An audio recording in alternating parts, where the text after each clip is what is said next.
Oke,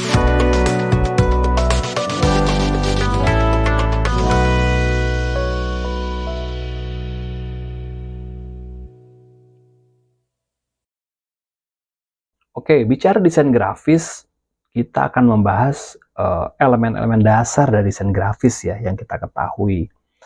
Di sini ada line, ada namanya garis, ada yang namanya titik, ya awal ada titik, ada garis, ada bentuk, ada warna, ada tekstur, ada size, ada value, dan ada space.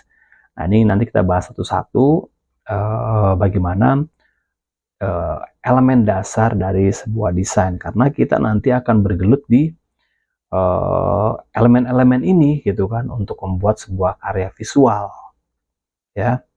Nah, ini elemen desain itu titik ya, titik itu biasanya itu bisa menjadi bagian dari sebuah rancangan desain ya, titik.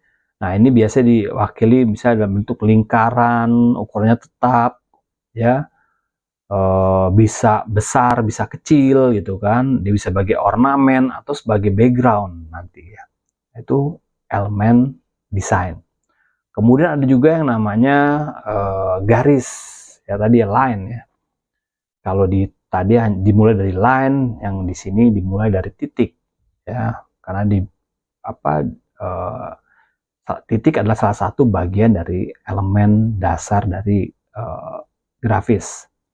Nah, kemudian garis gitu kan. Nah, ini garis kan ada garis-garis yang vertikal, horizontal, ada yang gabungan ya, ada yang garisnya melengkung dan lain-lain. Nah, ini elemen garis ini dalam desain grafis ya, kumpulan dari beberapa titik ya, yang membentuk elemen memanjang. Nah, ini ya tadi gabungan ya. Kalau tadi line dianggap sebagai bagian dari titik juga. Nah, kalau di sini ini dipisah, titik sendiri, line sendiri, padahal itu adalah gabungan. Nah, pemanfaatan garis dalam desain diantaranya sebagai tanda pemisah ya, sebagai border, batas atau garis tepi, tanda potong yang bisa digabungkan dengan elemen lain dalam desain. Nah, contohnya seperti ini ya. Ada pemanfaatan elemen garis pada desain arsitektur sehingga terlihat minimalis. Ya, ada juga sebagai ornamen atau sebagai background.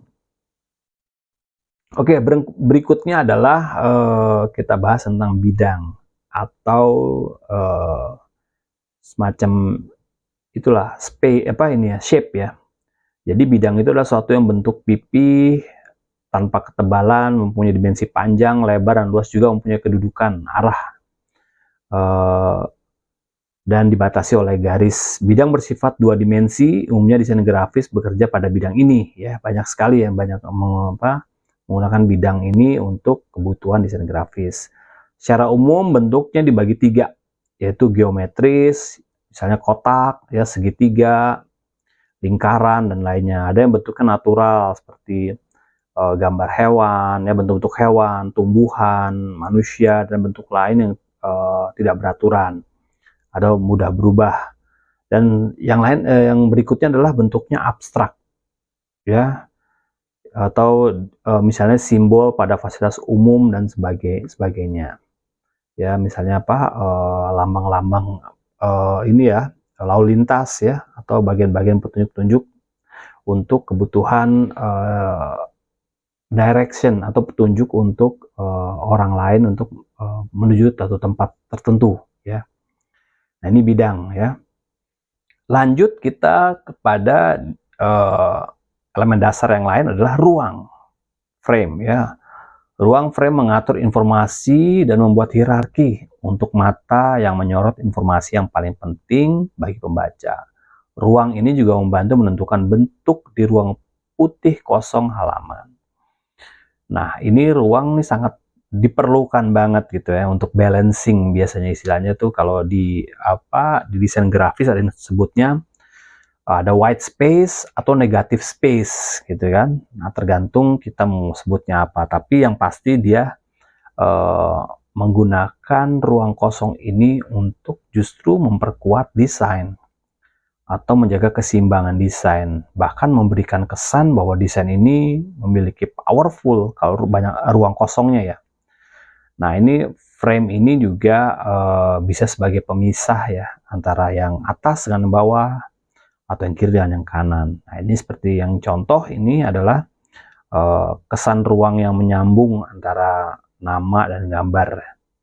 Nah, ini ya, jadi ada kesan yang kita bisa lihat ya dari logo yang ada di contoh ini. Kita melihat satu logo ini masih terkait dengan satu kesatuan.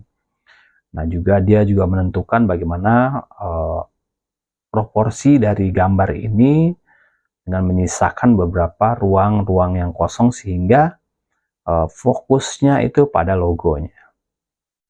Belum lagi pewarnaannya ya, warnanya nanti kita bahas satu-satu lah ya. Kemudian di bawahnya itu ada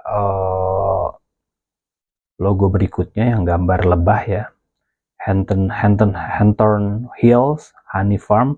Nah, ini kesan ruang pada logo membatasi antara ruang logo dengan ruang kosong di sekelilingnya. Nah, ini ya ada beberapa